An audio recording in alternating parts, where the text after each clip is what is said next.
Hotep, and welcome to today's version of Matters of Diversity with Dr. B. I'm really excited because today we're going to talk about Black Lives Matter and why it matters. And so we're going to have some guests today who are going to blow your mind, because we're going to really talk about some things that really matter, and especially when it comes to just what Black and Brown people have been experiencing here in the United States, and most likely here at University of Central Florida with regards to inclusion in terms of equity and things along those lines. So today, my guests are four individuals who I've come to know over my lifetime, and they provided me with great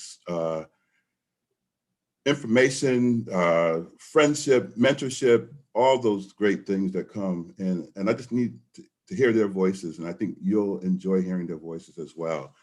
First, we have Galen Bingham. He's the founder and CEO of Kiln Global Coaching and Consulting.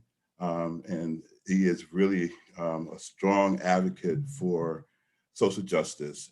After earning his BS degree in business administration from Southern Nazarene University and an MBA degree from Rice University, he went on to an award-winning career with Imperial Sugar, Kraft Foods, and the Coca-Cola Company, while in ever pursuit of a SVP of sales position. Gail took an 18-month development role as an internal coach with Coca-Cola Company. His passion, expertise, and ability to connect extended that assignment to 8 years. Today, Galen is a certified executive coach who has worked with more than 875 corporate executives, CEOs, and nonprofit leaders across the United States, Canada, Mexico, and England. He has authored 2 books on leadership development and is a member of the International Coaching Federation, National Speakers Association, and Speakers Federation. He co-hosts the International Mastermind Association Think and Grow Rich show. He hosts the Leadership Toolbox and Whiskey, Jazz, and Leadership podcasts. Most importantly, Galen is married to Monique and is the father of Landis. We also have Dan Carchidi, Director of Office of Transformational Learning at the R.H. Smith School of Business at the University of Maryland. As Director of the Office of Transformational Learning, Dan has worked collaboratively with academic and administrative leaders, faculty, staff, students, and external stakeholders to ensure an environment that fosters effectively transforms learning at the Smith School, which includes areas such as student-centered teaching, inclusive pedagogy, technology-enhanced instruction, experiential learning, assurance of learning, and online course development. Before coming to Smith, Dan was an associate director of academic technology at the University of New Hampshire. In his role there, he worked with a team of people promoting digital learning effectiveness by developing strategic relationships with the provost's office, academic departments, and degree programs. He is a good friend of mine. We were roommates in college, and I'm really excited to have him be a part of this experience today as well. Now, this next person, Dr. Sheilah Clarke-Ekong, Professor Emeritus, my mentor from my time when I was at the University of Missouri in St. Louis. She is currently semi-retired after 24 years on the faculty and serving in central administration at the University of Missouri, St. Louis. Dr. E's specialty is cultural anthropology, focusing primarily on Western African societies and minority community interactions. As a faculty member in the Department of Anthropology, Sociology, and Languages, Clarke-Ekong had a full undergraduate teaching load, served as graduate faculty in an active research agenda centered within continental Africa. Involvement in African-American communities in Missouri included reach with Washington University colleagues, funded research on after effects of racial justice crisis in Ferguson, Missouri, and an NSF grant for the work with Ferguson School District. Dr. E proudly enjoyed the opportunity to work with the mentor young scholars through the Sue Shear Institute for Women in Public Life, the USL Sisters Scholars Program, and the Sisters Helping Sisters Volunteer Organization, UM Bridge Program, and UMSL Black Collegians. She has also taught in universities in Nigeria, Ghana, and South Africa. Her training in cultural anthropology, women's studies, and African areas studies, has grounded academic research and community interests. They have influenced her worldview and administrative interactions within higher education. These opportunities enabled her to work across departments and colleges, the community, with colleagues from neighboring colleges and universities. But best of all those things, Dr. Clarke-Ekong is known as Grandmama for Franklin, and is also the proud and grateful mother of 3 adult daughters. Last but not least is my girl, newly coming to the University of Central Florida as a colleague of mine, Dr. Richelle Joe. And she's a graduate of College of William & Mary in Williamsburg, Virginia, where she earned her doctoral degree in counselor education and supervision. She has served as a professional school counselor in Virginia and is a nationally certified counselor and an approved clinical supervisor. Her research focuses on culturally responsive services for underserved and marginalized clients and communities, and specifically includes an emphasis on effective school-family relationships, the experiences of individuals of color, and mental health needs of individuals and families affected by HIV/AIDS. At UCF, she leads HEART, the HIV education, awareness, and research team, and serves as the outreach coordinator for the Community Counseling Research Center. That was a mouthful for all of my folks. I am happy to have them all here. Please come on camera and join me. Today, we're going to have a very exciting conversation around Black Lives Matter. But before I even go there, I just want to ask, how you all doing? This has been a trying past 8-10 months. Where are you? Where are your heads at right now, this very second? And just I want to check in with you. Maybe I'll do it in the order that I just read off your bios. Galen, what's going on? This has been an interesting time. We're coming out of this moment of incredible change, and a lot of folks are feeling trauma. And, a lot of the work that I'm doing with emotional intelligence and with some of my executive clients, I'm really challenging everyone to see this as a moment of not only post-traumatic stress, but it could be a moment of post-traumatic growth, depending upon how you see those opportunities. So, big part of my work is helping people frame things that might be challenging, so that they can see the opportunity in it. And that's certainly where I'm at right now. Excellent. Daniel, where are you? Where am I? I could use Galen's help, I think, because it's a lot of my work revolves around response to COVID these days and the changeover where I work in terms of remote learning and what that has meant for our faculty, changes within my organization, from the work side. Blended with that, obviously, has been some fundamental change that we're seeing around diversity, around inclusion, what that means for instruction, what that means for all of us, right, in organizations that deal with students, work in universities. So, as Galen points out, I think there are opportunities for change in some really positive directions. So hopefully, we can talk about that a bit today. So that's where I am, and it's good to see you, Kim. So as always. Good to see you. And Dr. Sheilah Clarke-Ekong. Hey, I'm good. I'm at a place right now. I had informed my daughters a few years ago that they didn't have to worry about me dying of anything that was early onset, because I'm at an age now, it's not early, it's just when it happens. But this year has been a phenomenal year of loss for lots and lots of people. And I think it's also given us an opportunity to reflect. Right. Not only reflect back, but project those reflections forward. The problem that we can't figure out how to wear a mask is instrumental on many levels for many people.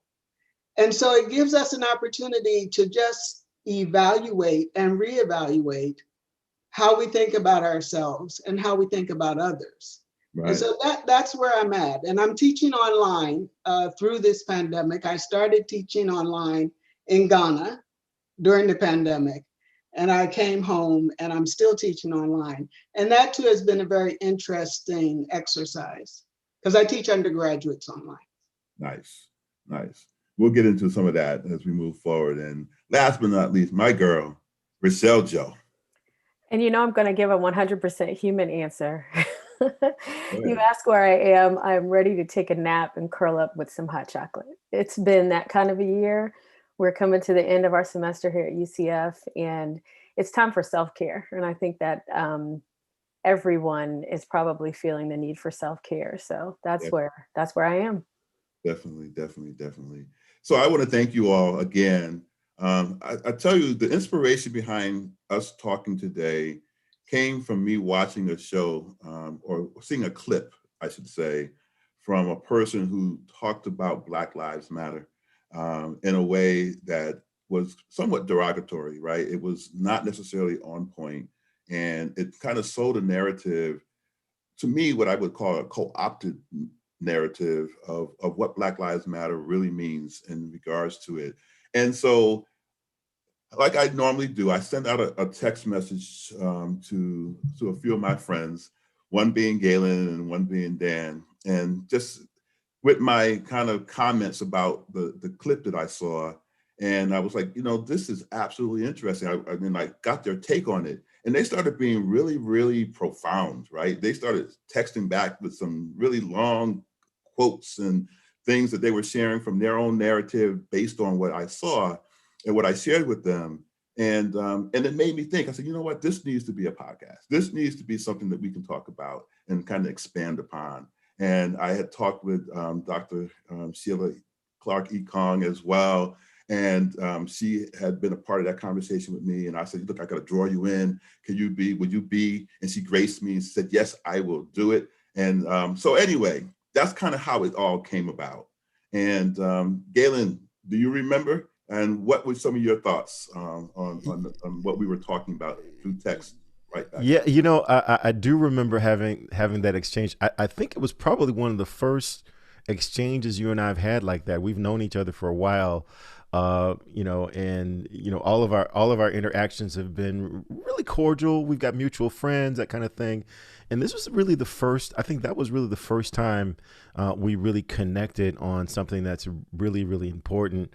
And I think I was at a point where I was kind of transitioning mentally. I'd already transitioned from a 30-year career in corporate America into this entrepreneurial space. But I think mentally I had not fully transitioned. So mentally I was still straight-laced, really kind of mindful. And I think I shared with you that, I was at a place where I was convinced that I could not be soft enough. I could not acclimate and use their words enough to feel accepted. I could not convince enough people that I was not, that I didn't fit the narrative enough that they were putting before me and trying to fit me into. And I had just gotten to the point where I said, screw it, I'm just going to be who I'm going to be. And if that offends people, then that offends people, and I can't do anything about that. And that's something that academically and intellectually I've always understood, but I hadn't really lived it. And I think I just shared that with you in that exchange, and then that just created a whole lot of back and forth connections. And quite honestly, that was the transition that I made for a couple projects that I stepped into. That's not as straight laced, but it's really, really intimate. It's really me sharing my heart, my soul, because all the stuff I was doing before does not seem to matter. And for me, and this is the last thing I'll say about this, for me, I think that's really the energy behind this Black Lives Matter movement. I sense that Black people have been saying, hey, look, we've tried to demonstrate that we care as much as the majority, that we love as much as the majority, that we are willing to serve in the army and in the military as much as the majority, but yet we don't seem to matter. And that phrase, I believe, was just kind of a battle cry, a last resort of saying, hey, look, Black lives matter. And now that even that phrase has been co-opted. So that was kind of the exchange, and that's been kind of the on-ramp to a lot of what I'm doing now. Cool, excellent. And then we went at it. We had a couple exchanges back and forth, and you had even a list of things that you have kind of put down there that made me think. Yeah. What were some of your remembrances of those text messages back and forth? I want to preface it by just saying a little bit about our relationship, you and me, because I think that matters. I went back and did the math. I think we've known each other like 38 years, something like that. Really a long time. And our interactions are often one, you know, Kent may look at it differently. He's sort of my older brother. I'm the annoying younger brother. You know, I try to make him laugh. And we've done that for many years. And, you know, sometimes I make him laugh and, you know, that's a good day, but mostly, yeah, you're saying no. But so, you know, I mean, it's always very friendly and back and forth. And of course, our families have known each other. We've known each other a long time. And, you know, we have these opportunities periodically, I think, to speak about what matters, right, from the heart. And this was one of those times, right? And, you know, I think what was clear to me is we started out with the idea of, you know, you had sent me the clip, and you know, it occurred to me in thinking about first of all, sort of the nature of protest, right? That when we think about equality, well, what shape would that take, right? How would you expect someone to protest, right, inequality? And you know, I think my recollection was that it, as you said, it all seemed quite natural, and the co-opting of the message was one, you know, where we came down on notions of what inequality is, right? That what would we expect, first of all, of one another, of caring, of concern, that it all seemed to me to be all quite natural how one would speak up. You know, we often hear the notion of all lives matter. Well, yeah, of course they do. But one looks at, as I think you'd say that you and I do, as sort of people of faith, or people who believe in ways that how we demonstrate our sense of caring and equality matter. Then of course you look at something like Black Lives Matter, and you must be supportive of our Black brothers and sisters, right? That just seems natural to me. And sort of that was our exchange, you know, and I think, you know, so much of that, and you can talk later about how we get to know one another. How do we stand up for one another? How do we see one another?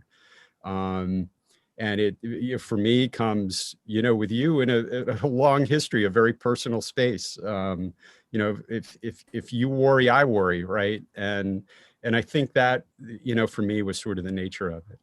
Right. And so in that 18-year relationship that we've had, this long 18-year relationship, I think it's longer. You reached out. You actually call or reach out and said, hey, I'm checking in on you to see how you're doing, right?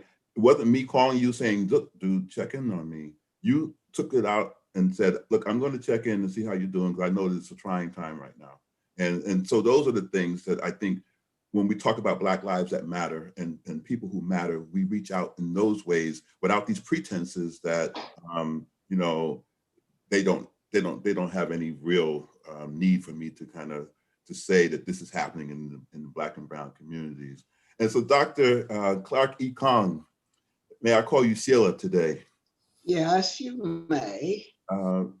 We talk back and forth almost, I feel like, on a daily with regards to just what's been happening.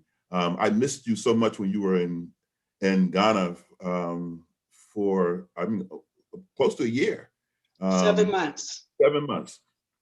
But you're back now, and And you came right into the midst of all this drama. And so you have provided me with such sage advice, and you just keep it real. So Black Lives Matter today, you, me, here in this space, keep it real for me right now.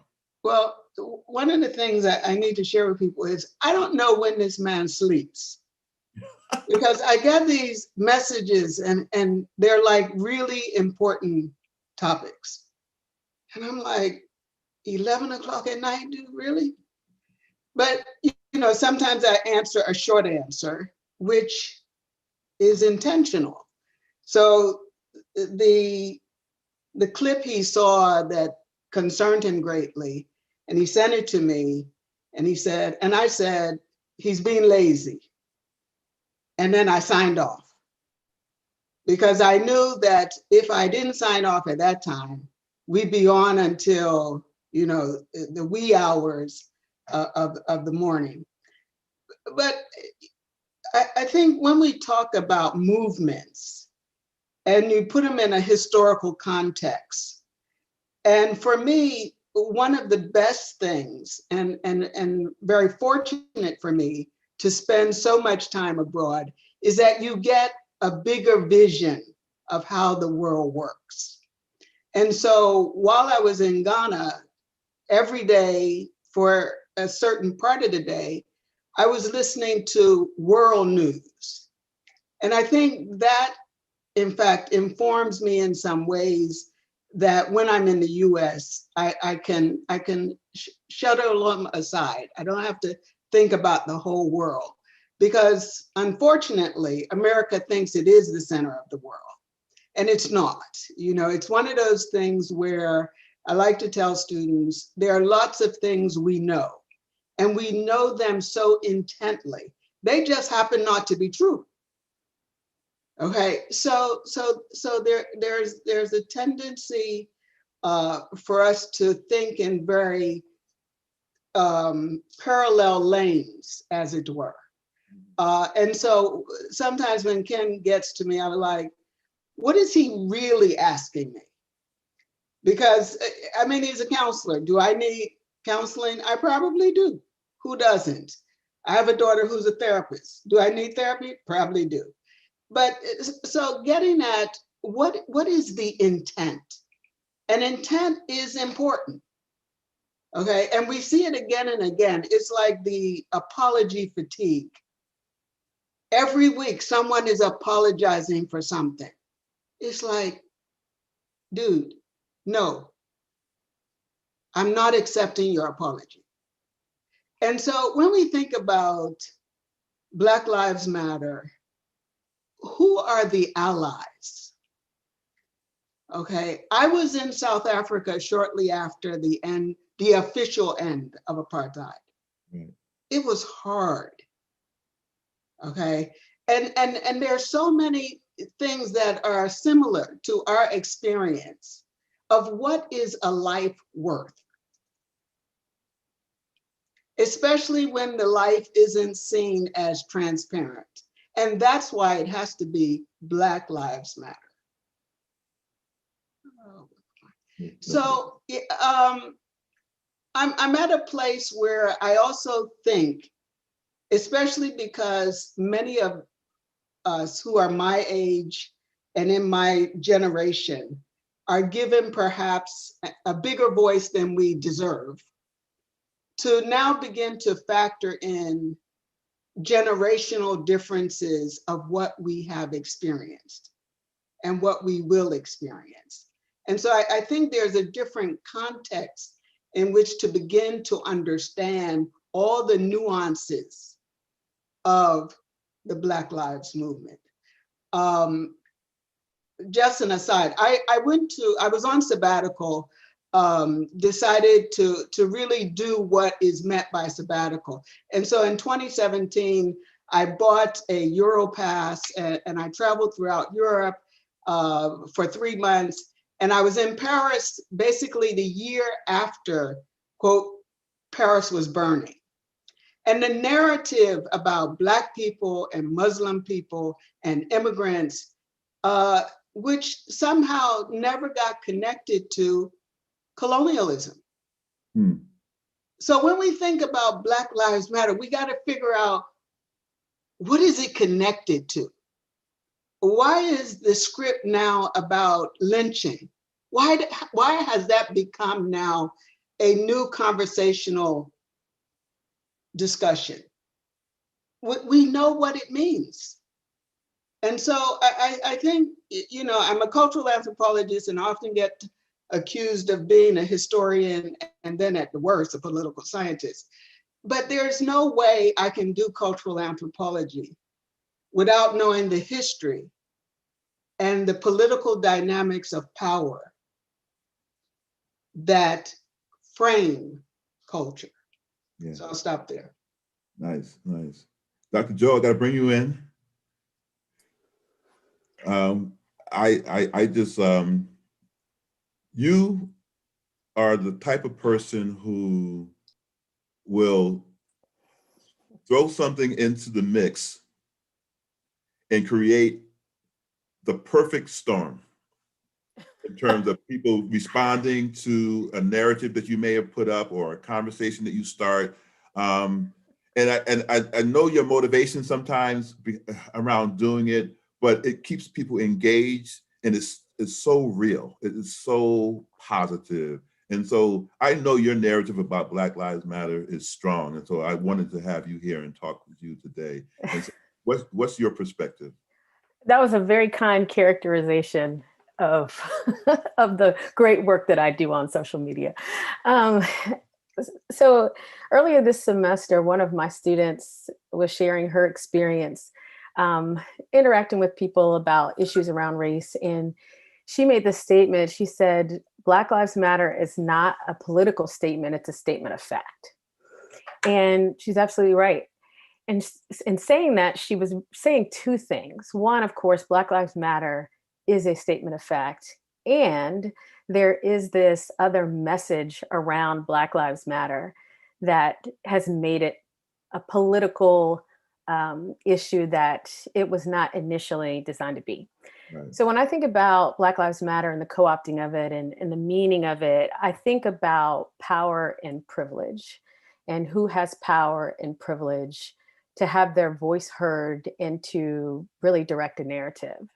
So when you look into the origins of Black Lives Matter, you have to acknowledge that 3 queer Black women started Black Lives Matter. And that's an important fact to note, right? That these 3 queer Black women, and each of those identities matter, started this movement following the death of Trayvon Martin and the acquittal of his killer that really just hit the hearts of all of us. Every parent in the country, every Black parent in the country, every auntie, we were all really struck by Trayvon's death and the acquittal of his killer. And these women started the hashtag, which ultimately, once infrastructure was established, created a movement.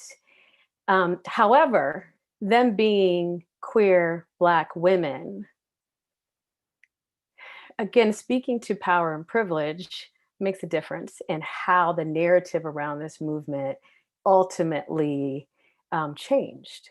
And so what they started to acknowledge the humanity of all Black people became something different. And even within the Black community, there were shots that were taken at the movement, at the founders of the movement, because again, 3 queer Black women at the intersection of those identities were not sort of seen as justified founders of a movement with legitimate ideas about civil rights.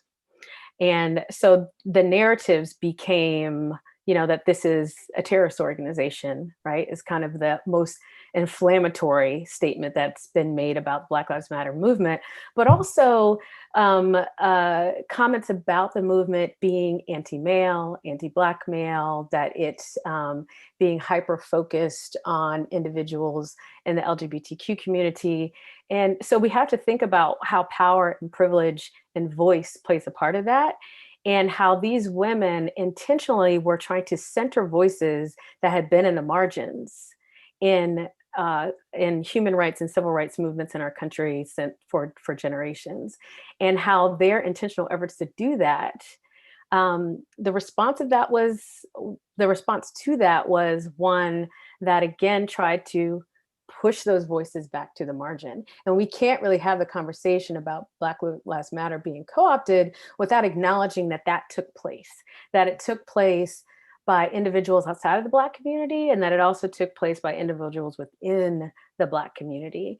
And that's a hard pill to swallow, because now, with amongst Black people, using that phrase Black Lives Matter is a go-to, right? And we acknowledge it and we stand up for it, and we challenge people who do say all lives matter, right? And we say that the focus really is important here.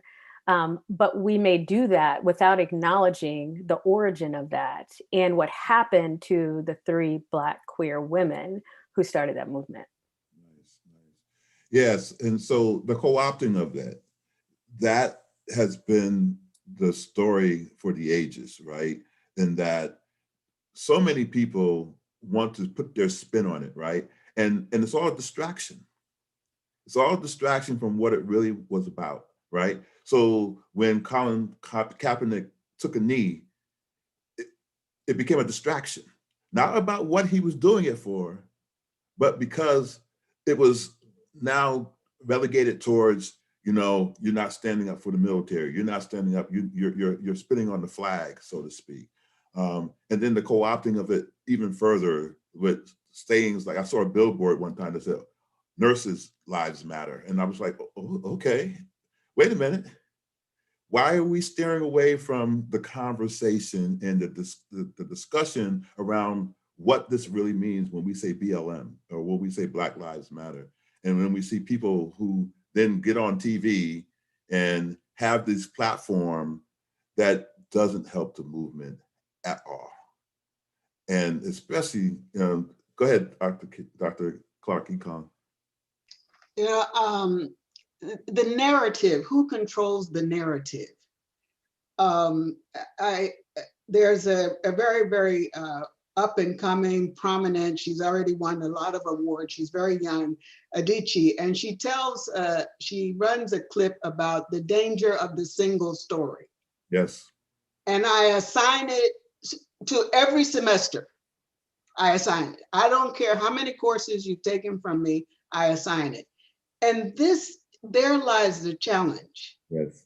Is not getting caught up in, oh, I understand it, it will always be this, it has always been that, and there you are.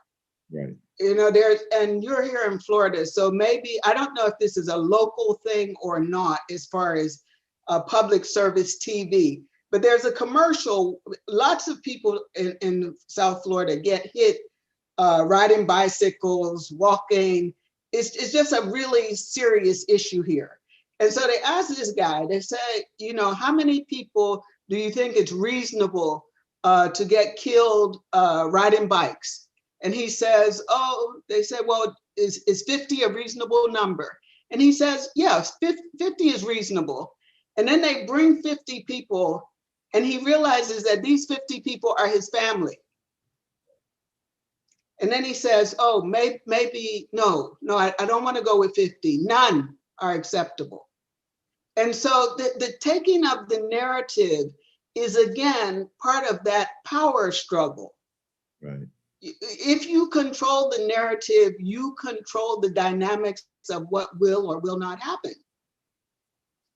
So it's very intentional. It's not serendipity. It's not by accident.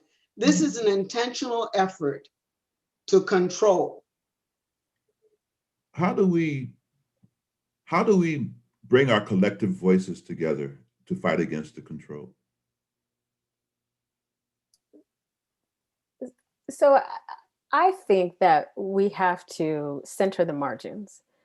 So I think about the statistics related to the pay gap, the gap between men and women. Mm-hmm. And the statistics that are typically quoted for, every dollar that a man makes, woman makes 80 cents, right? And that statistic is true and not true at the same time. Because once you disaggregate and you look at the pay for women of color, there's a much larger difference, right? And so when it comes down to it, when we think about Hispanic or Latina women and Indigenous women who make the least, right? That, I mean, it's a major, major gap. However, when we talk about it, we talk about really what is the smallest gap. But if we really talk about the largest gap, then all those other gaps are going to be taken care of. And so unfortunately, sometimes in movements, the focus is on kind of the most privileged of the problems versus kind of the least privileged of the problem. So if we're concerned about the pay and welfare of Indigenous women, then Hispanic women, Black women, white women, Asian women are going to be cared for because we've cared about kind of the ones that are least cared for to start with. So I think when we're talking about collective voice, like which is the voice that is marginalized, like that we're not hearing from, and can we like come alongside there to then address the other issues that are facing all of us. But so if we kind of start at the top, we automatically have left people out, and we feel that, well, we've got these needs met, and so we've made some progress. Well, we have made some progress, and we've completely left out so many other people. Right. Yeah, so to address your question directly and possibly even build on what the good doctor just talked about, I think that what's been missing from the dialogue so far is the conversation about what's the benefit of addressing the needs of the marginalized people.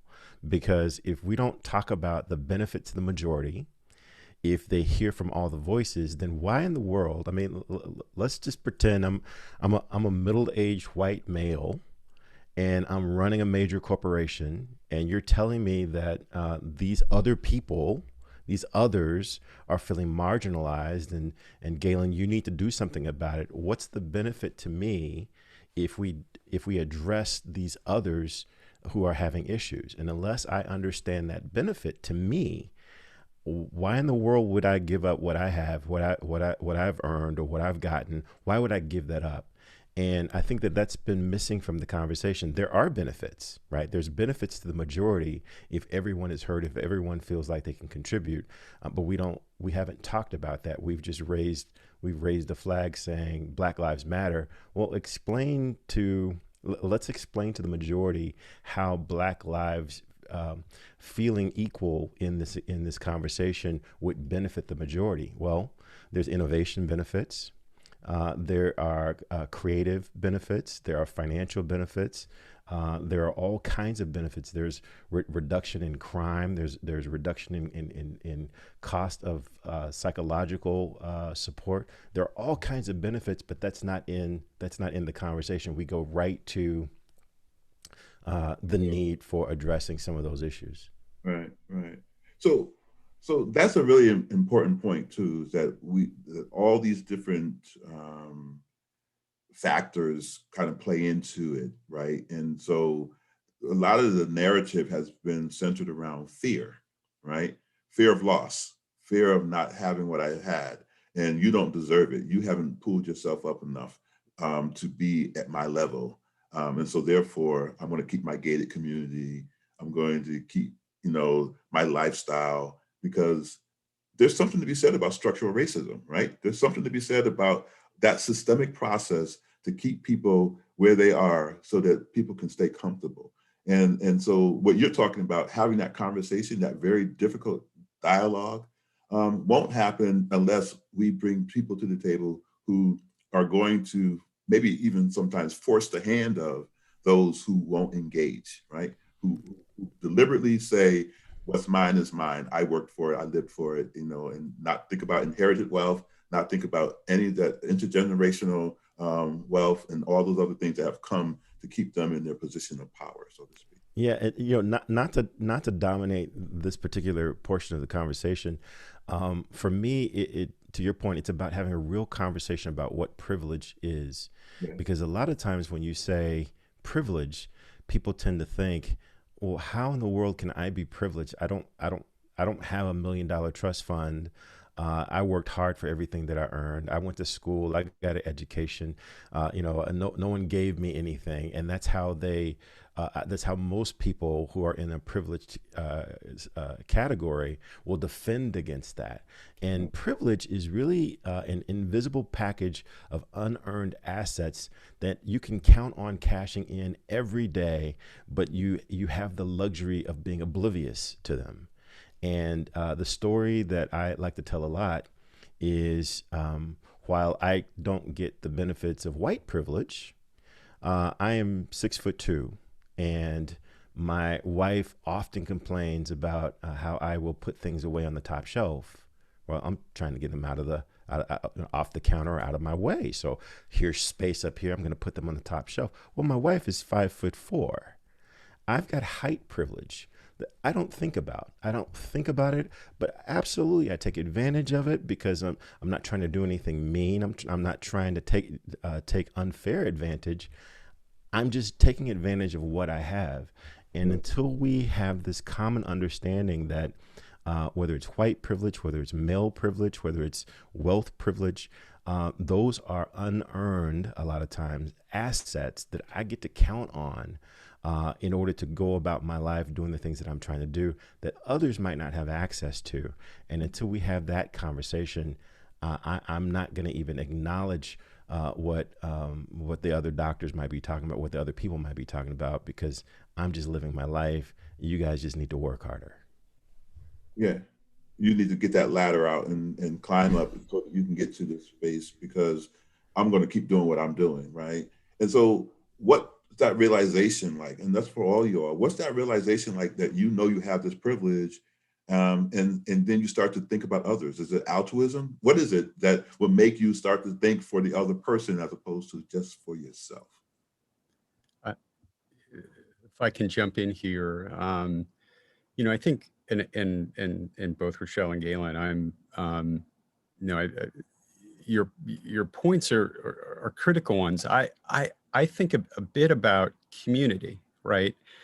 And those spaces I inhabit, and again, just sort of by way of background, around the time of the George Floyd killing, I was in touch with a family friend of ours, and we exchanged. He gave me an article, and in it said that about 3/4 of white people have no friends of color. And what struck me at that, when you think about privilege, that sort of what undergirds that is simply not knowing others, connecting, even altruism, but just in terms of personal connection, right? That if you have no connection, if those sorts of opportunities to interact or the news cycle comes by and it's largely abstract, right? And I'm talking to someone who looks like me, who clearly has privilege, right? If it's abstract, then you move to the next news cycle, right? What is that thing? And I would argue at some level that when it becomes personal, when you have friends, when those who you care about look different from you, love different from you, are simply different in the sense of your background, then there's such an importance there of caring, of what your communities look like, of where you are, and it seems to me that that's a lever, right, of change, right, that maybe an individual can undertake, and it's a very different question from structural racism, I think. But in terms of a practical step, right, each day we have those opportunities, right? First acknowledging your privilege in a space, right? But also, what are you going to do today, right? How will you take action? How will you think about including others? How will you listen to others' viewpoints? How will you incorporate that, and how might that change who you are, right? And so it's an unlearning process too, right? Yeah, yeah, You know, yeah. no one's born a racist. No one's born to hate others. You know, they've learned these lessons. And so how do you unlearn those things so that you can think about others? You know, we've heard those stories about, have you ever had a person of color at your dining room table? You know, it's okay to say you have a work friend, you know, or to go and say, oh, I have a friend, you know, but really, tell me about your friend. Is your friend the same as this other person who gets to come and hang out at your house and you go do all these great, wonderful things together? Or is this friend just your go-to friend when you need a Black History Month moment? You know, what are these types of things that we are saying are our friends when it comes to that? I think, Sheilah, you and I had a conversation not too long ago about that, right? In terms of how you get to be with your peers and they don't see you, right? You're down in that community right now with folks who just assume that because you're in this community that you think this way or you think that way, and they don't really give you a sense of who you are, who your true being is. They just want to stay comfortable in their own existence with you in that space. Yeah, I think comfort, we shouldn't dismiss the value of comfort. And there lies the challenge, right? For bringing people in who might make you feel uncomfortable, even if that discomfort is the best thing that could happen for you. But there is still, it takes on a whole different life of its own if the discomfort also makes you feel threatened. So let's say you elect to put a Black woman in a place where no Black woman has been before, okay? And she realizes the enormity of that particular situation. And she's able to place herself right in the middle. There's a lot of discomfort there, but there's no fear. There's no fear. There's no fear until that same Black woman, and it could be any woman really, in the American context, it could be any woman, gets to decide who gets hired and who gets fired. Now you got a whole different arena, okay? Or when you have to tell a co-dean that not only are you not going to do it, but he should go and think about why he's doing it. Different levels of discomfort. And I would suggest that before we invite people to step into those levels of discomfort, that we make sure that they're going to be okay. You know, and so there's some real practical parts of getting people to engage in a way that is beneficial, and to engage in a way like Galen is proposing. Okay, because what he's saying, you know, how do you bring someone into corporate America and let them give all of their talents and disrupt the status quo simultaneously? I don't know, or I do, but I'm not going into corporate America. Well, okay. Galen, you want to take a stab at that? How do we let them know? Yeah, you know, that is my work, right? That is my work to help those in decision-making positions to work through that, right? Just as the doctor just shared, right? Why? Not only are you not going to make that decision, but why do you even want to? Is the work. What I've found in the work that I've done around emotional intelligence and really just understand the brain is, first of all, the more we know about the brain, the less we know about the brain. But what we do know is that there are two particular areas that I think are at play here.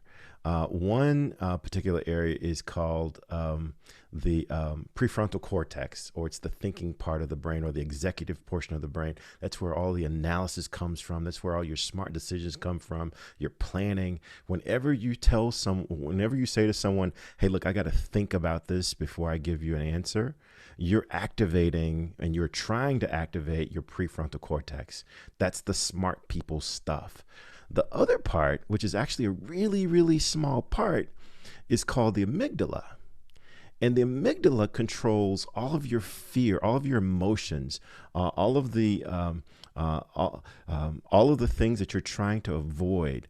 It's also called the primitive part of the brain. It's the oldest part of the brain, and basically it was developed back in the days when we were all living in caves and roaming the jungles. When we would hear a rustle in the trees in a distance, it would say, hey, that's something that's trying to eat you, run. Okay, very helpful, right? When you hear that rustle, now is not the time to do an analysis of how far that rustling might be and how loud it is, and calculate how close it might be to you. You need to run. Now, the amygdala, where this becomes problematic is the amygdala, although it's the smallest part of your brain, when it is engaged, it shuts everything else down. So all of the planning, all of the analysis, all of the rational thinking that we normally would do, it goes out the window, because the amygdala says there's something rustling in the trees. You better run. Now, the amygdala today doesn't just do physical fear. It also does psychological fear, financial fear, emotional fear. Any kind of danger, anything that you feel is danger, the amygdala says, shut everything down. You need to run. You need to protect yourself. And I think that that's what's happening today in some of the civil unrest that we're feeling, specifically around race.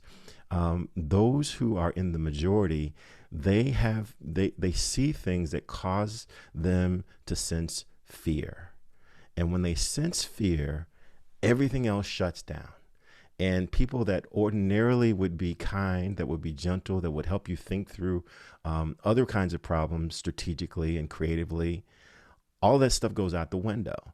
And until we can have them see that there is no need for the level of fear and anxiety that they are presupposing, I don't know that we can ever engage them in this allyship that we're going to need. And let's face it, every civil rights movement has been done and has been accomplished because of the allies that they have adopted. And here's why I say that.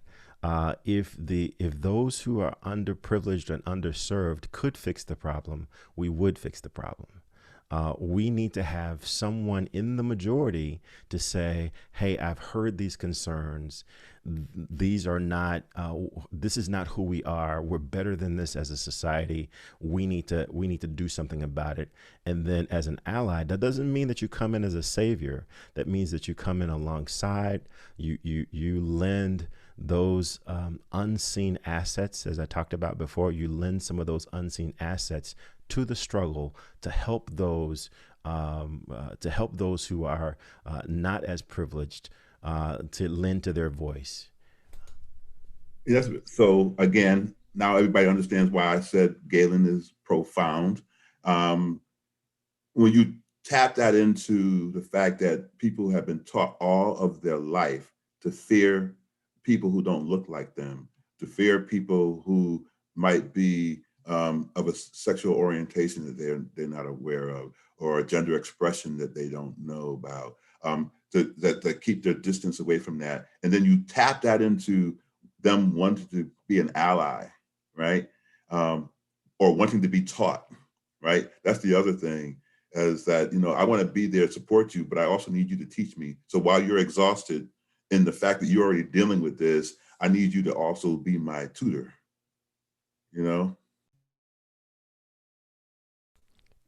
That is a heavy burden. That is an incredibly heavy burden. And one of the things that you mentioned, I think is a great example, at least for me, is fear of someone's sexual orientation. when you think about that rationally, someone's sexual orientation, how does that impact me?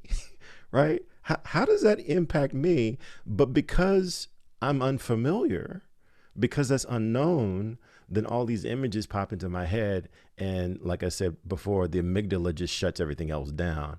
But I mean, of all the other things that you mentioned, sexual orientation is the one that's the most peculiar because it absolutely has no effect on me whatsoever, what your sexual orientation is.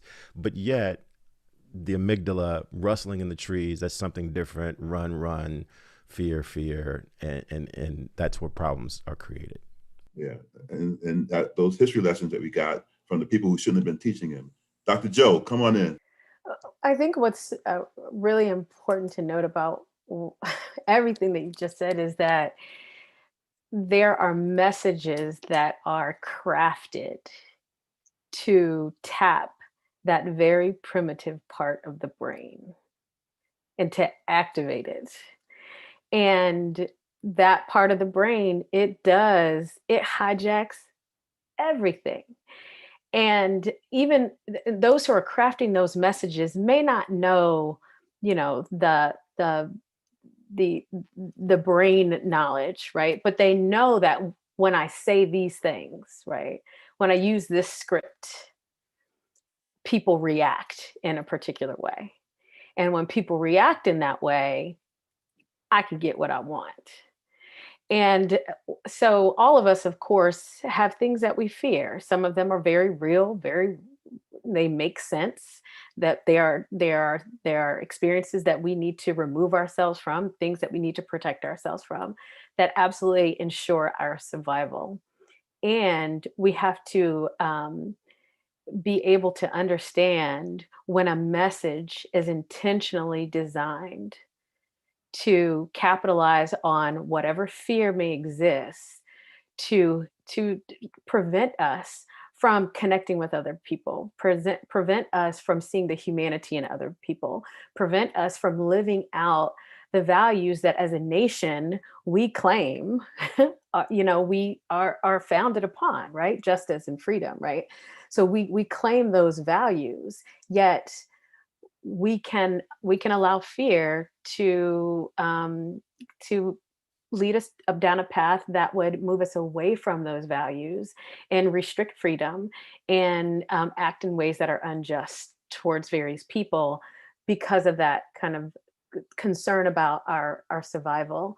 And again, it's not that fear isn't real. Fear is very real. However, when we've been manipulated to fear, we've got to be able to acknowledge that and work to undo that and protect ourselves even from the message that would invoke that kind of fear. Yeah, I like that. And the thing that also comes to mind is that we even fear each other, even in the same struggle, right? Even if we're moving in the same direction, want the same outcome, we fight against one another because our narrative doesn't say the same thing as that other person's narrative. Right. Yeah. Well, and going back to what I was saying before about the Black Lives Matter movement, that's exactly what happened. So within the Black community, it was fear that, oh, this is a movement that is not going to include Black men. Like nowhere was that ever a part of the message, but that became a fear. And so people began to try to dismantle that movement again because of that fear. So there's a lot that was said just now in terms of where we are and where we need to go and where we need to be. How do we start to dismantle it so that we all can hear the same message? Do we all need to hear the same message? And we can't wait for the savior. It has to be us, right? It has to be each person individually trying to make this change happen. But how do we step away from that fear and actually start to be more collectivistic in our abilities, right? Going back to, I think, for the Black and Brown communities, our roots in terms of being together and working together and having a common cause, to move forward, right? This is our common cause, to stop being shot, to stop being in the streets, rioting because someone was shot, right? Nobody wants to do that. But we are geared towards doing that because our humanity is being savagely beaten, right? And so we are out there trying to make this change, and we need people to come together and understand what that change is and have a common message. But we seem to think that our way is the best way. And I'm just wondering, what comes up for you all when we think our way is the best way? We won't listen to what others have to share and say. These 3 Black women, queer women, we don't listen to their narrative.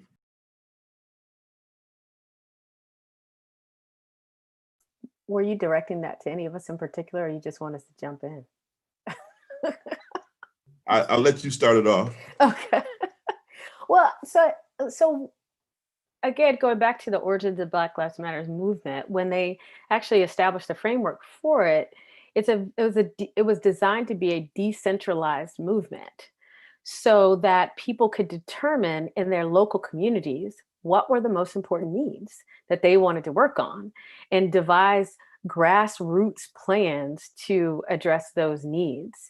And I think that is a brilliant approach. And however, it contrasted very sharply from prior movements that were very centralized, right? So of course, whenever you do something different, people don't know what to do with the difference. But the idea behind it, that people in their local communities know what the concerns are, and what the potential solutions could be, and should have power and control over bringing about that change, I think is really something of value. And what that means, of course, by extension, is that what happens, we're here in Central Florida. So what happens here in Central Florida is going to look different from Miami. It's going to look different from Jacksonville. It's going to look different from Los Angeles, because the needs here are going to be different. And I think in answer to your question is that so for each of us who is sort of looking at what other people are doing prior to making a judgment about what other people are doing, is fully to try to understand what are they doing, what led them to doing the thing that they're doing that meets the needs of the people that they know in their community, versus saying, oh, you shouldn't do it that way, you should do it this way because this is what we did over here. Who knows if what you did over there who knows if it's working where you are, and if it's going to work somewhere else. So I think that's a part of it. And so no, all movements don't have to look the same. Everybody's activism doesn't have to look the same. Even on an individual level, the way that I engage is going to be different from the way that others engage.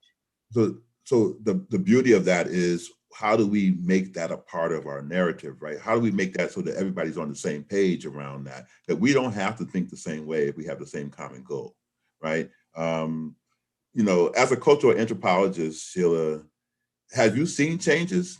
You think about it in terms of that, the work that you have done. You've seen what was happening in South Africa with apartheid.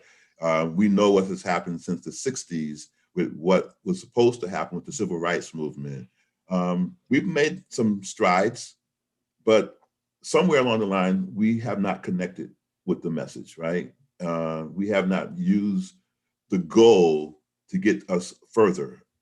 We've been bickering amongst ourselves.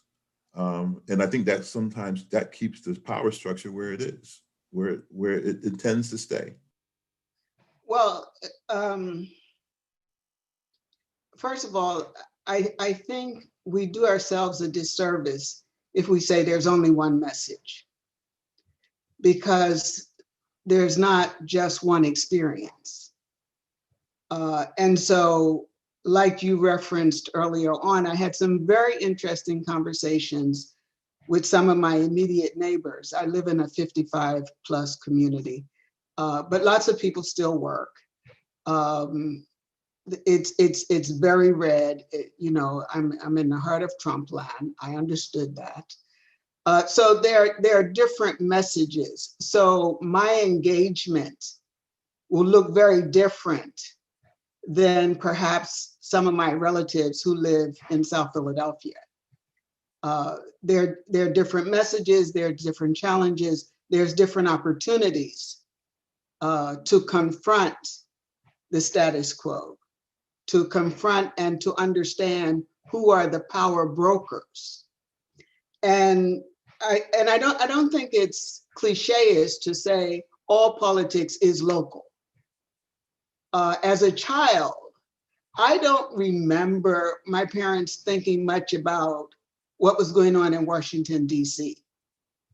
But we knew exactly who ran, let me not say what I was going to say.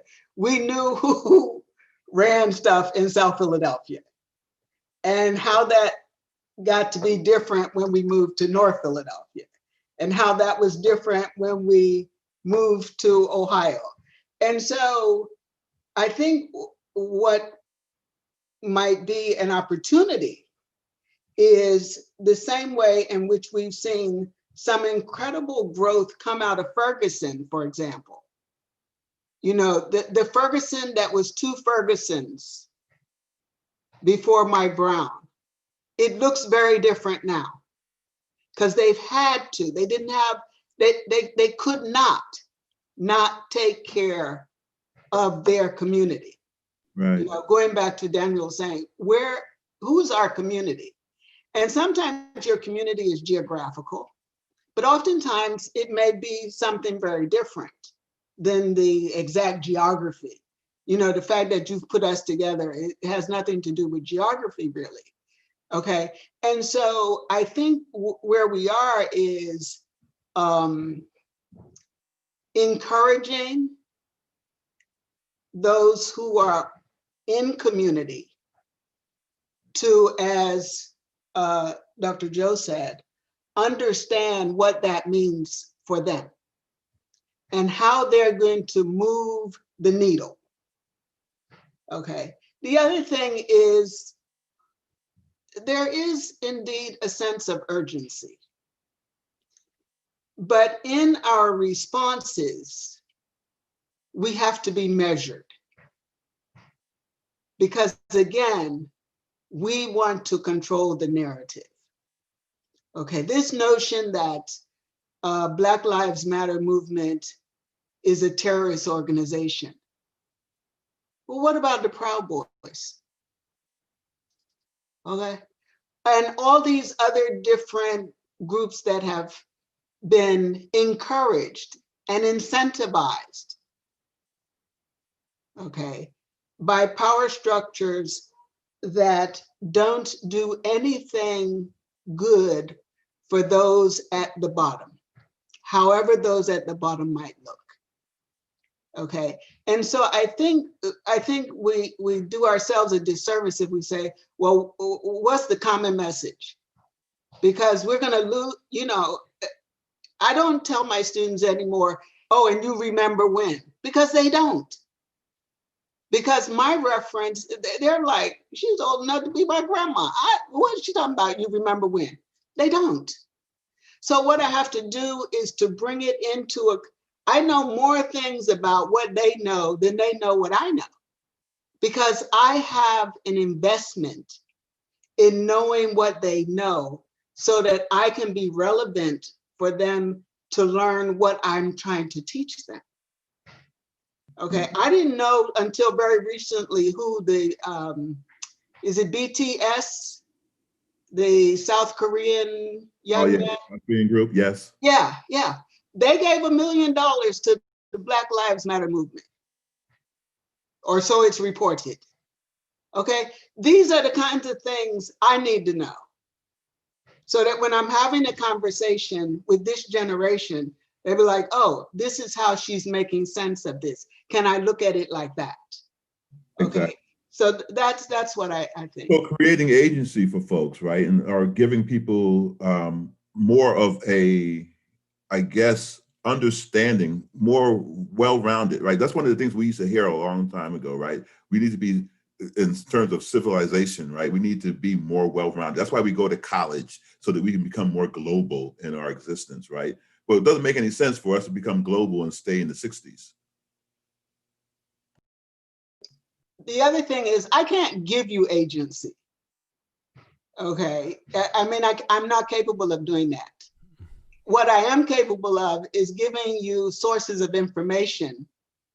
And so I was gonna invite and I'll still do it, invite Dr. Joe to talk about cognitive dissonance. Okay, if you really want to think about how the brain works and why, regardless of how many times I tell people, human beings are primarily rational. But my goodness, in the last few years, there are some things that make me want to take that statement back. I mean, seriously, but they are. They really are. What we are charged to do is find out the basis upon that rationality.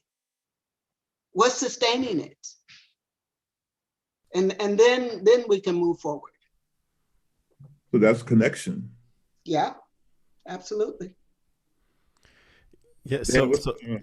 So thinking about your question around what do we do, right? How do we get past where we are? And for me, there are three things. Number one, we've got to think about the distinction between objective and strategy, right? Can we all agree on the objective of maximizing human potential, getting along with one another? What's the objective?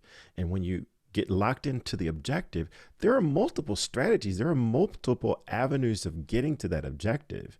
And if Dr. Joe has a different strategy of getting to this objective that I'm agreed upon, well, I don't necessarily have to join her strategy, but I shouldn't get in the way of it either, because we're trying to get to the same point. But we've, I think as a community, and it's natural, we've married the objective and the strategy, and we've said, I want this and I want it done this way. And that becomes problematic, but we need to separate those two. So that's the first thing. We need to separate the objective for the strategy. And I often say to my clients, you marry the objective and you date the strategy, right? There may be a better strategy. We reserve the right to upgrade our strategy if a better one comes along, but we're going to get married to the objective, right? And we're not going to leave that objective. So that's the first thing. The second thing is about this idea of how do we overcome fear? Because we've established that at the core of this issue is fear. And it always amazes me that as much as I study, the more certifications I get, the more degrees I get, the more I end up quoting Mike Tyson. And it just seems to be a conflict. But Mike Tyson once said that you can't get knocked out by the punch you see coming, right? It's always the punch that you don't see coming that does you in.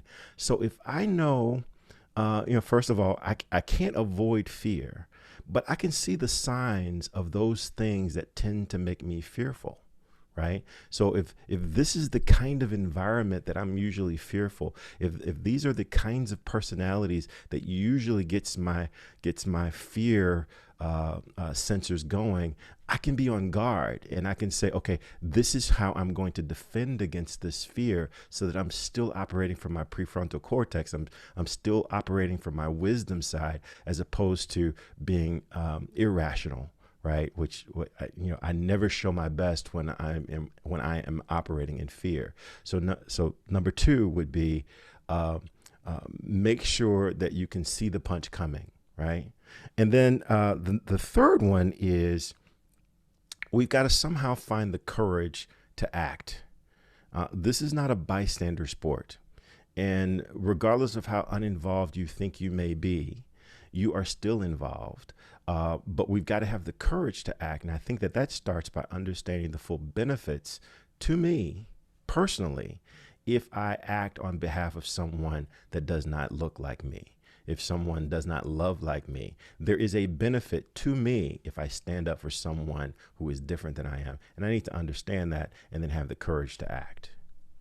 That is so true, and that's part of what this conversation is really about, right? Is how to engage in different difficult dialogues, bringing people together, bridging those gaps, but having the conversation, having the very real conversation, right?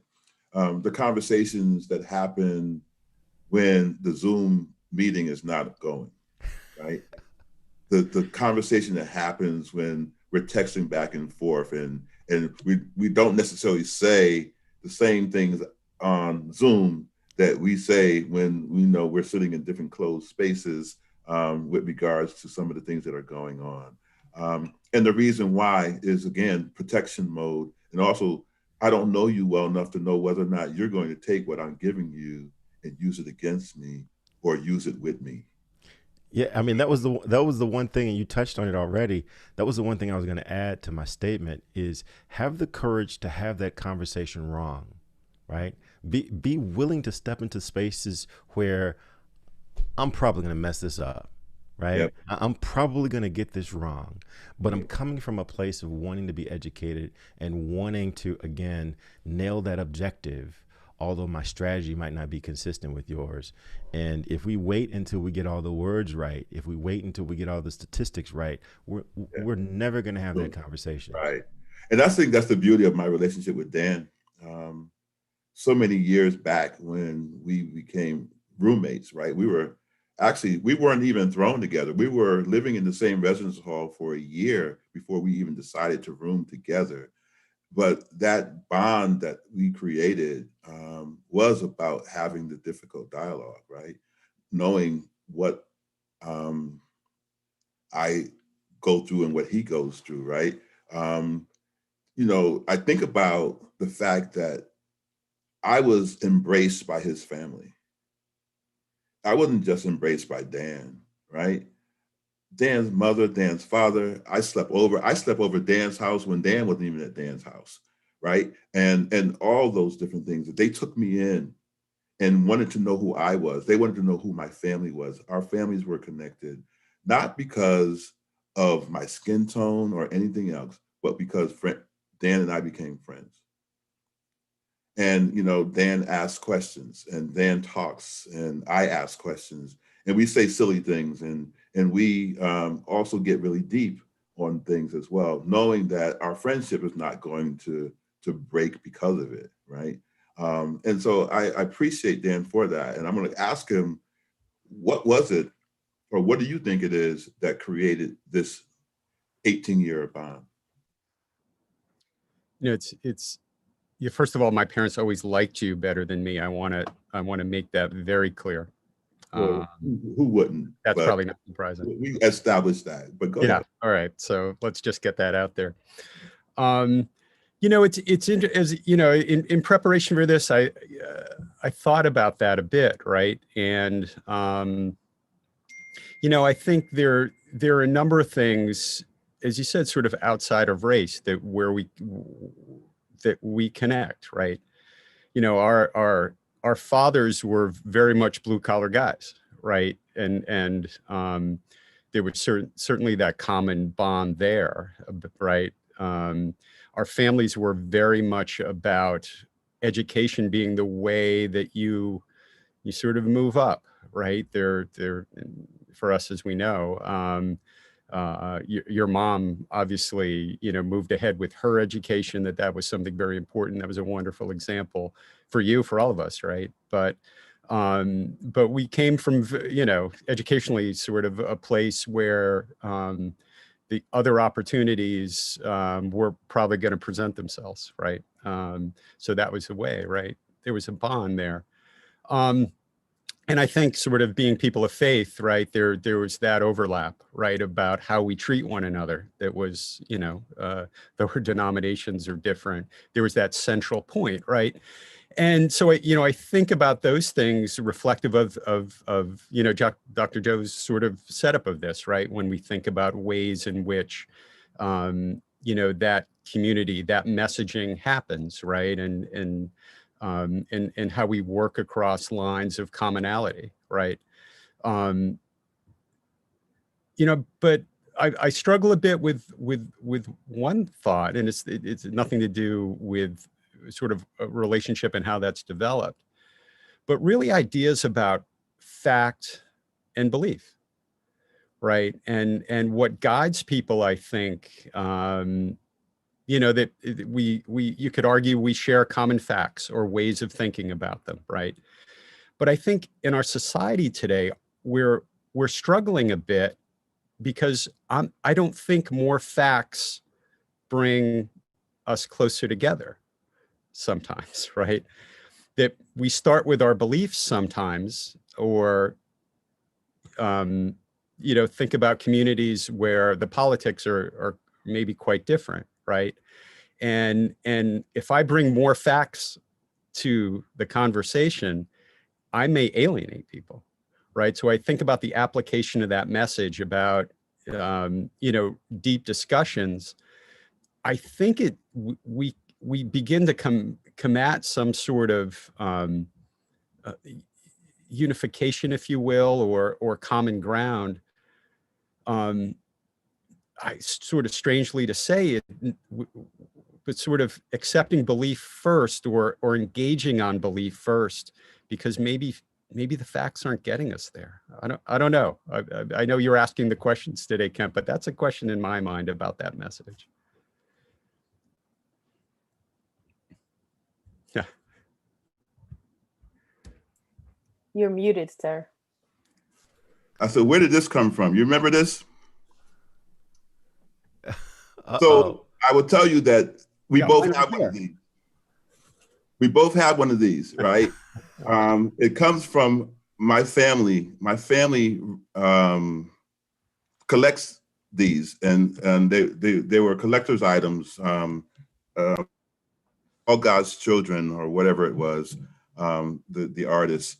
And so our friendship has been this strong since forever, right? And so I saw this, we collected them. I got one from him and I got one from myself, just to showcase the beauty of our friendship, and not because of color, but because we just connected, and that was where the beauty was. And so I think that is where the message is, that we have to find ways to connect with people who are different from us and be willing to hear their narratives and to validate their narratives, as opposed to saying, you know what, I did that too, or that happened to me as well. I don't want to hear your story. You need to hear mine. Mine is more important. And I need to stay safe. I need to stay comfortable in my existence, because if I start to believe in your story and hearing what you said, then all those lessons that my mother and my father taught me, all those lessons that society has taught me about how bad you are as a person are going to be disrupted. And I don't know what to do with that. But you know what? But you say that, and I want to push back a little bit too, because, but let's be clear, right? And you and I have had this conversation. Let's talk Second Amendment rights, just making up an example, right? Let's be, and if you and I get pulled over, you have a right to carry a gun, I have a right to carry a gun. I think there's a chance it may go down differently, right? Right? And so the nature of power, let's be clear, we're friends, and we care about each other deeply, but we exist in a different space, right? And things that have happened to you recently in terms of attacks on you and other things, not physical, fortunately, but that again goes down a little differently in your world than it does in mine, right? And so let's put some context. We need to acknowledge that. Some facial expressions, but right around the time of all this drama that's going on with Black Lives Matter, I had made some statements, and I had gotten some people who were kind of not happy with me and had some threats on my life and my family's life. And so that's just some context, and that's what Dan is talking about. It's kind of passed over now, but that, yeah. So I just wanted to put that out there. I didn't mean to cut you off though, Dan. Go ahead. No, I just want to be clear though, that the world may look at us a little differently, right? So yeah, I hear you. Dr. Joe. So, man, there's so many things, but I'm just thinking about Dan's comments about belief made me think about values, and often conversations that I enjoy with my students are ones where I'm guiding them in some self-reflection, because we talk about being reflective practitioners as future counselors.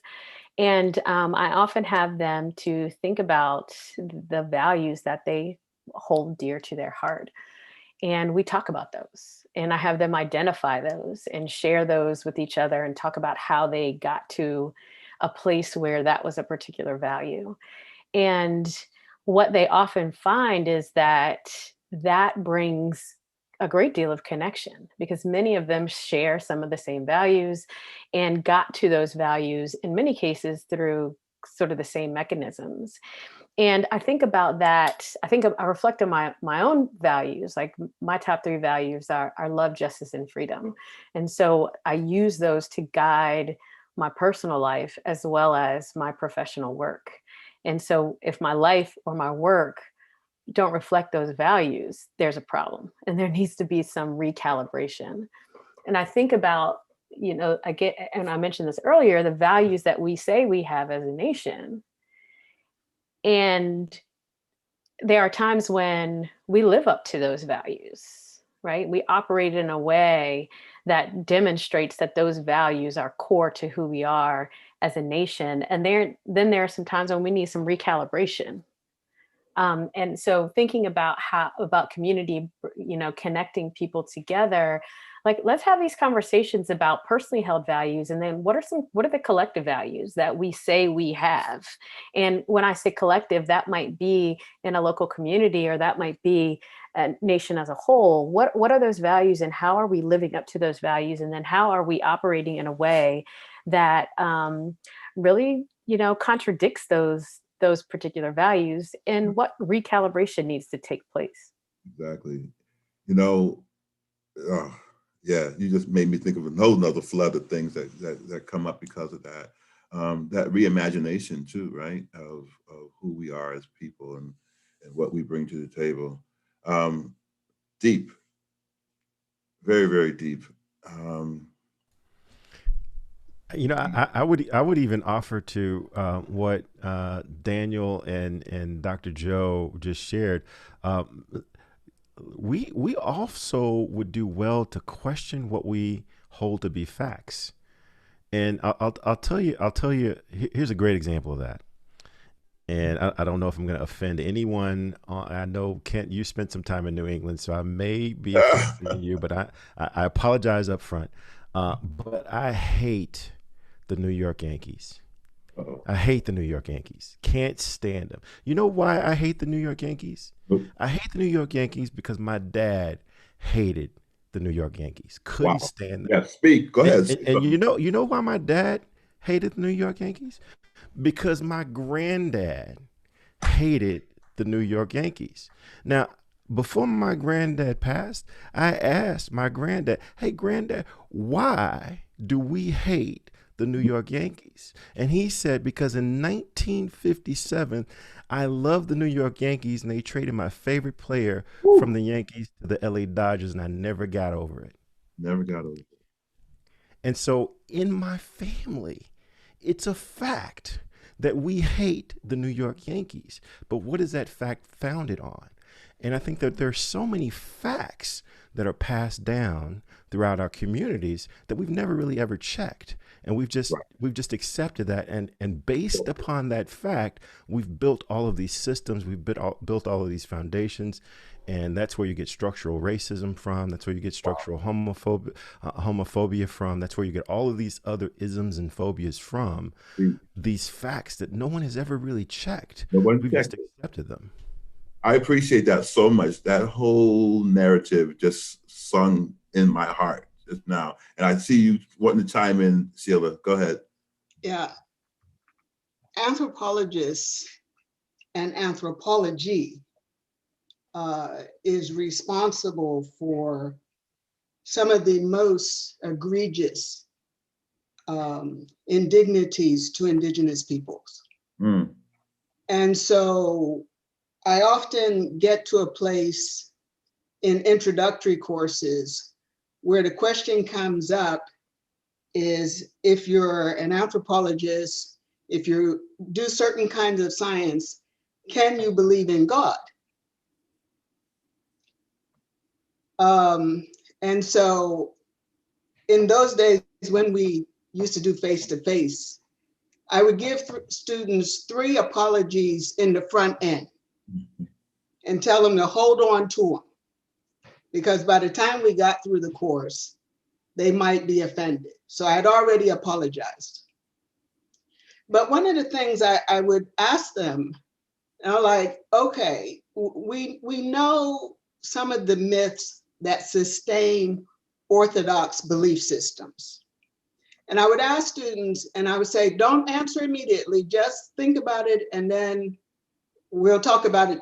And I'd let them go. I would like, do men and women have the same number of ribs? And I would like, and then I would say, but if you're a surgeon and your surgeon is an atheist and you break a rib, what do you need that person to know? Because one of the biblical stories of women being created from man's rib is a sustaining part of Christianity. So, and I would do it for a number of major faiths. Every faith community has certain myths that sustain it. It sustains the believers. Right. And it is not subject to empirical decision protocols that you use for science. It doesn't mean one is more valuable than the other. It is simply different ways of viewing the world for different circumstances. Right. So I need my surgeon to know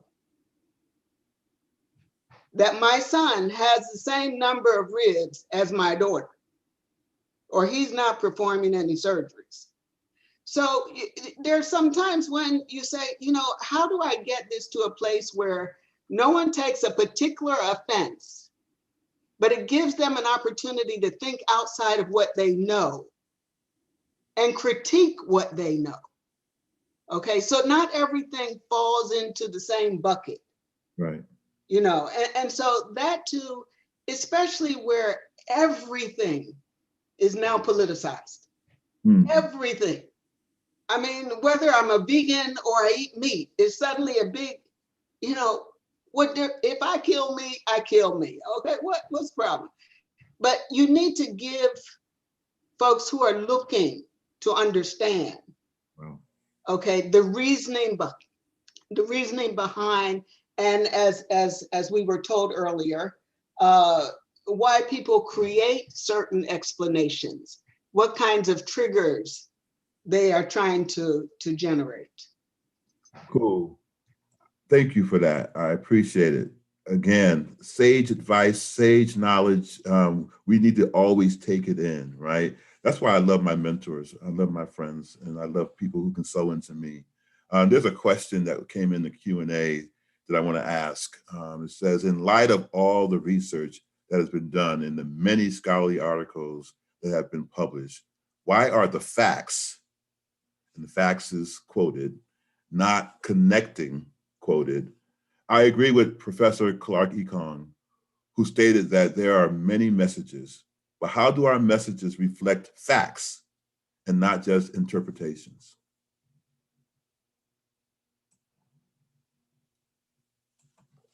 Who wants to take a stab at it? I mean, I'll take a stab. I'm not sure how great I'll do at answering that particular question, but it reminded me of something Dr. Clarke-Ekong mentioned earlier, which is cognitive dissonance. And it also makes me think about cognitive complexity and about how, as we develop in our ability to really think in complex ways, we have better tools available to us to handle facts. And I think about how we, and I think we all do this in different ways, how we like comfort. We like to be in places that are comfortable because we know where we fit in. We know what to expect. It reduces our anxiety, right? We're not challenged in particular ways. And when we face situations and circumstances that creates that cognitive dissonance, some discomfort where this says this and then this says that, and those two things don't quite make sense in the same space, it's uncomfortable. And when we have better tools available to us to think critically, we can resolve that dissonance and we can figure out how these two things make sense and then move forward from there. However, if we really don't engage again that prefrontal cortex, right, and trying to resolve that dissonance, we'll kind of stay in a place because again, that place is comfortable.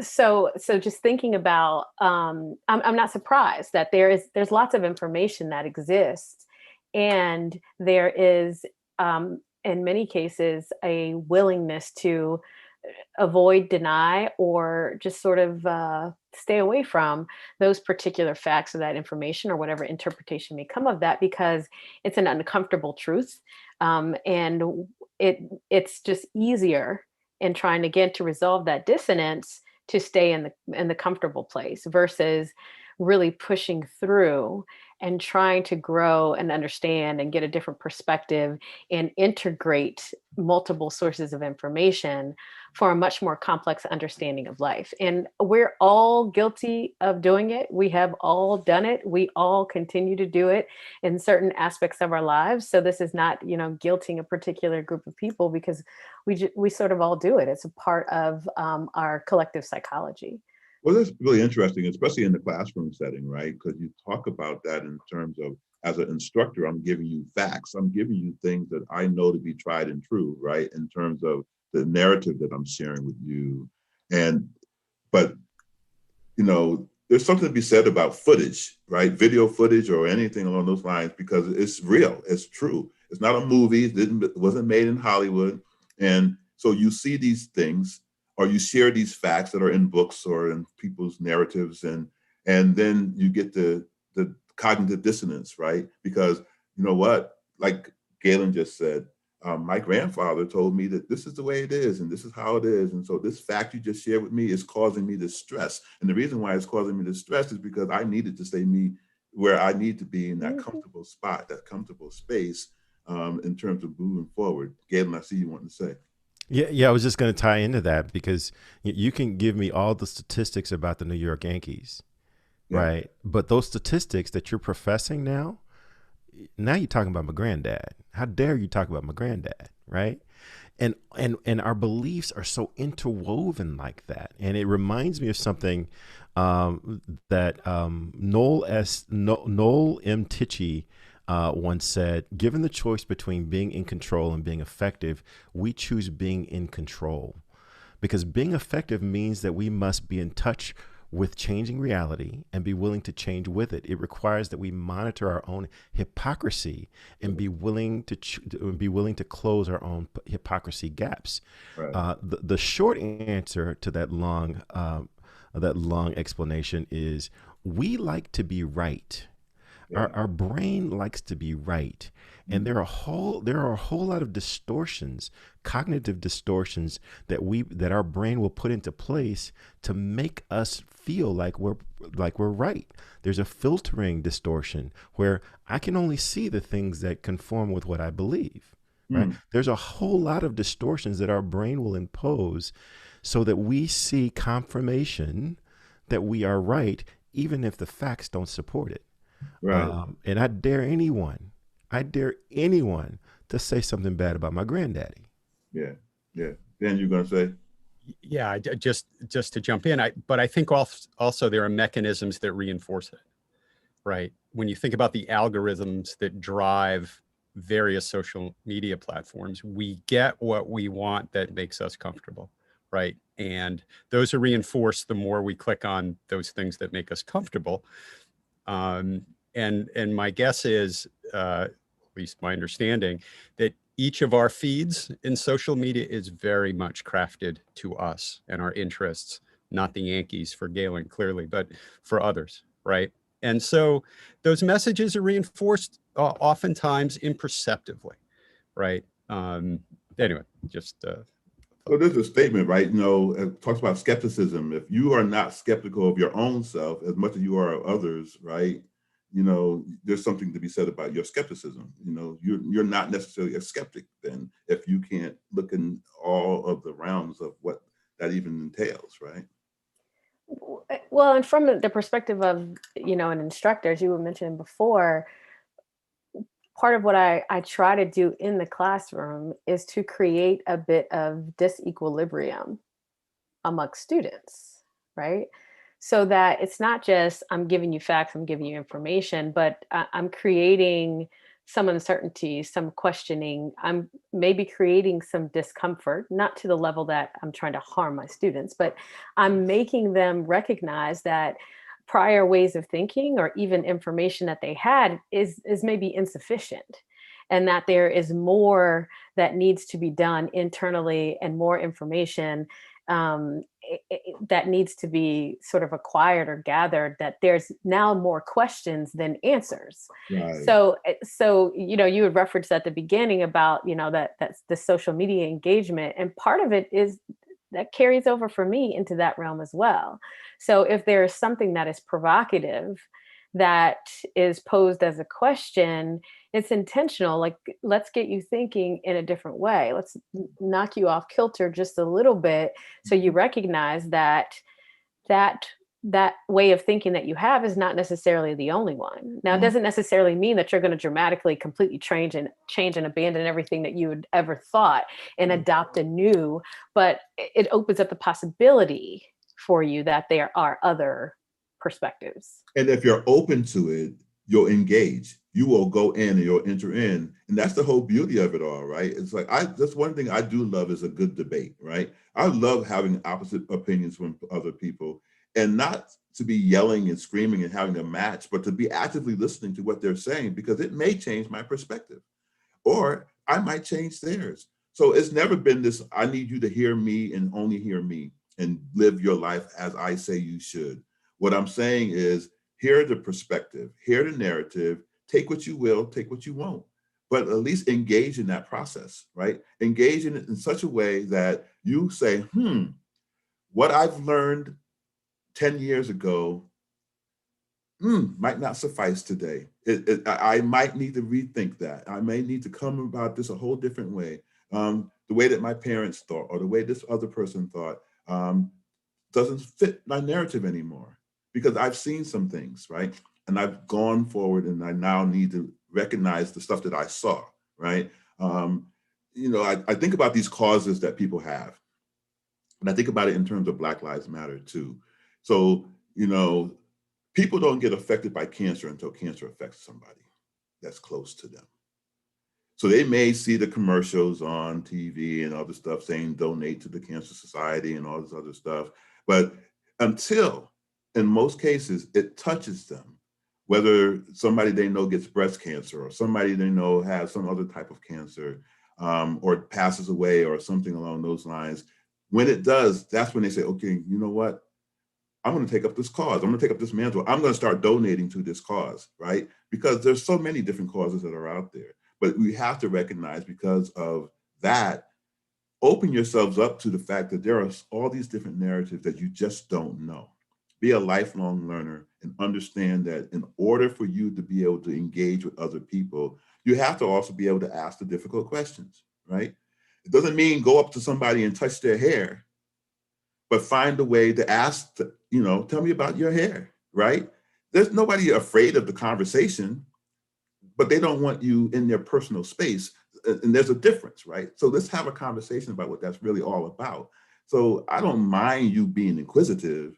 What I mind is you then taking liberties because of your privilege to take that and do something to me that is against my will, if that makes any sense. Yeah, I think the idea of narrative is interesting until narrative is connected to agency, right? So you can have your own story. You can talk about whatever you want, and I'm fine with that until what you're talking about starts to affect me, right? And so I think that's exactly what. Or make me feel that the fragility needs to come into the play, right? Exactly. So I think it's just really, really important that we just that we resist the temptation to be afraid to come into the conversation, and resist this feeling that we've got to have all the right words, we've got to have all the right statistics, I'm willing to come in the conversation wrong, and I'm willing to risk the fact that I probably don't know what I'm talking about, right? And willing to be wrong. And I think most people aren't willing to be wrong because of what that As a might. counselor, I will tell you that I teach my classes that way. I tell my students all the time, I do not always get it right. I do not always get it right, but you know what? I'm willing to understand that and take that in and take my lumps and my bruises when I get it wrong, right? And that's all about the growth. The growth and the development is to do something and get it wrong. That's why we practice. I have my daughter practice the piano and she gets upset and she's like, "Oh my God, I'm just not doing it." That's why we practice. We do it over and we do it over and we do it over again until we perfect it, right? But the thing about life is we'll never be able to practice enough, because life is always going to throw us curves, and we're always going to be wanting to know why the New York Yankees gets on Galen's mind, gets on his nerves, right? So all those things. So we're coming up on the end of this 2-hour period that we decided that we were going to hang out together today. And I just want to just, end with some light conversation about, what's on your minds in terms of our forward movement. What's our hope for the future, especially when it comes to Black lives? How do we engage? How do we stop the fear? How do we even, embrace the fear, right? So what are some things that you think that the viewers who are watching this podcast need to know?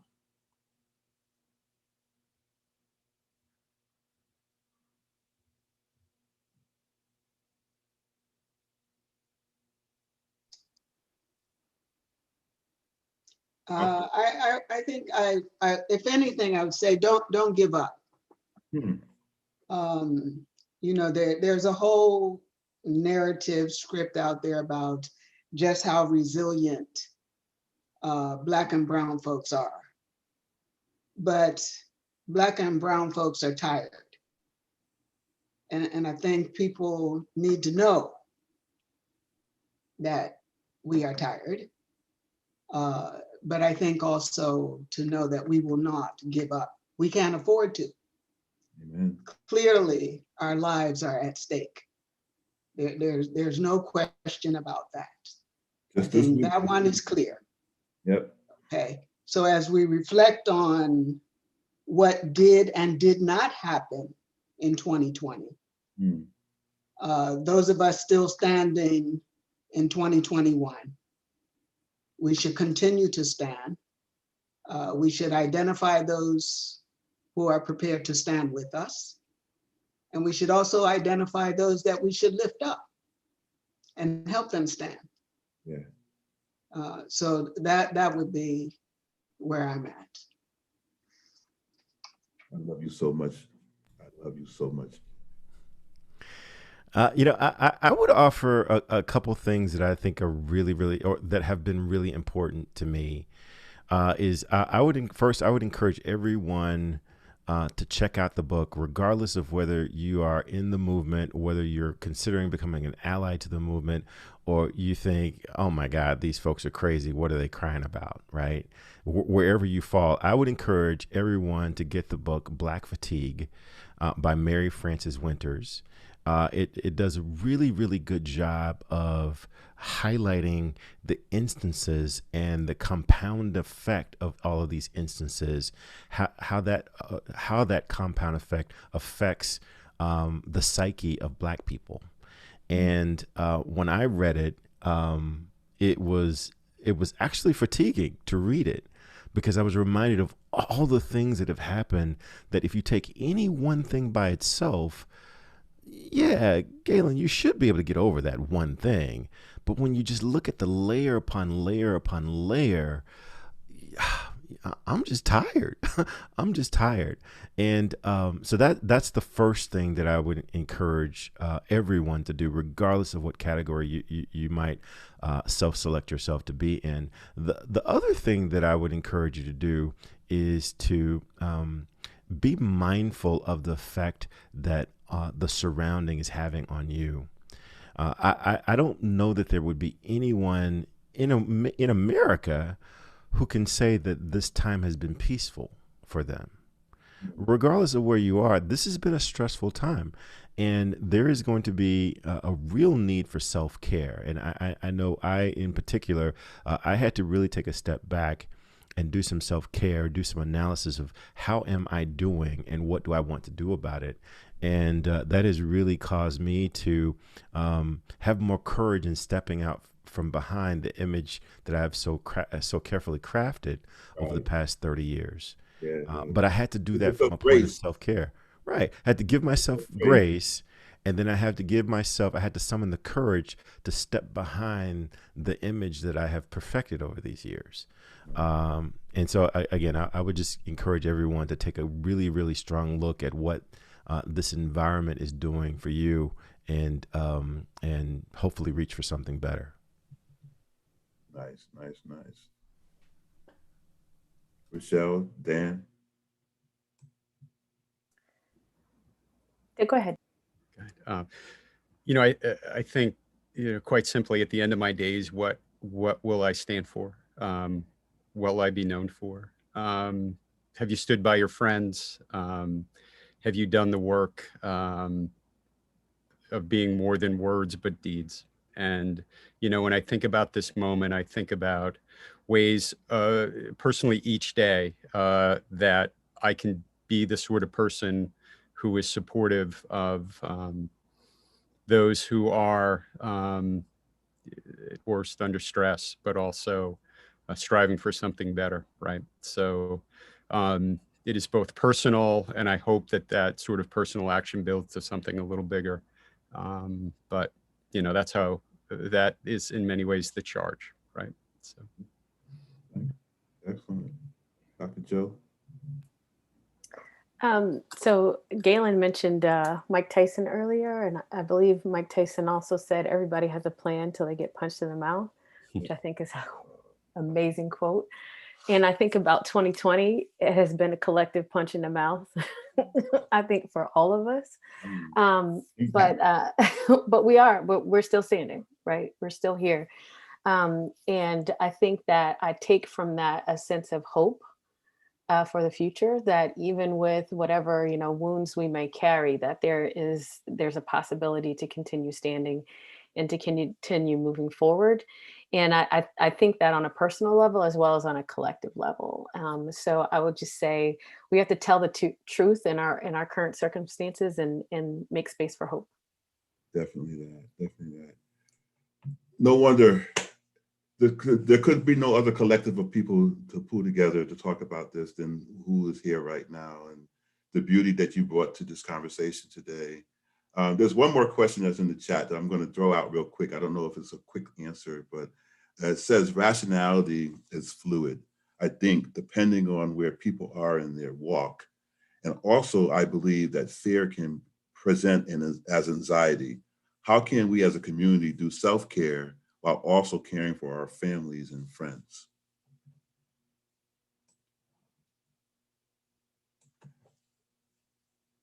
Good. Okay, let me take a shot at this. I think by asking that question, I think that is an individual question that everyone needs to ask, and therefore challenge themselves to answer. One of the things that was highlighted here about the Black Lives Matter movement is the fact that it was designed to be an unorchestrated effort. It was designed for you to get in where you fit in and do what you feel is best in search of that objective. And so I would tell the listener or the viewer that he's asking the right question, and his work is to try to answer that question that he's posing. Nice. Dr. Sheilah, I saw you unmute. I will affirm what the previous speaker said so eloquently. Excellent. Well, I want to thank you all from the bottom of my heart for being a part of this discussion today. I know it moves needles, and hopefully it sparks in people an opportunity to do exactly that, right? The self-care, the understanding, the self-compassion, and also having compassion for your fellow man and reaching out, seeing where they're hurting, not because it gets you somewhere, but because it's the right thing to do.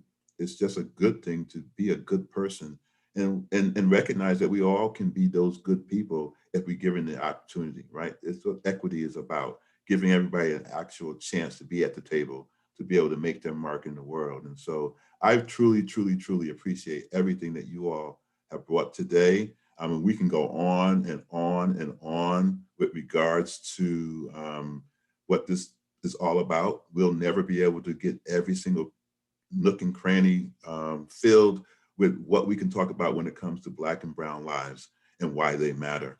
And so I just want to thank you for being a part of our conversation. Next Wednesday, we're going to be talking with the folks from Hillel here at UCF. And so I'll have Aaron and Adam on from that particular space. It's going to be on 3 o'clock on next Wednesday. So the podcasts continue, and we're going to really bring in to the UCF environment an opportunity, and just to the United States and the world, an opportunity to hear voices, true voices that are actually saying, come, sit down, have a conversation with me. Don't ask me to teach you. Let's work through this together, right? Help me not be fatigued, because that is really what's going to bring it forth, is the knowledge base that we can all grow and learn from when we are there collectively together trying to make a difference. And so thank you all for today.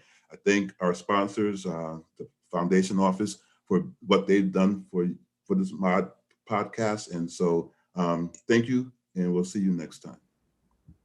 Great. Thank you.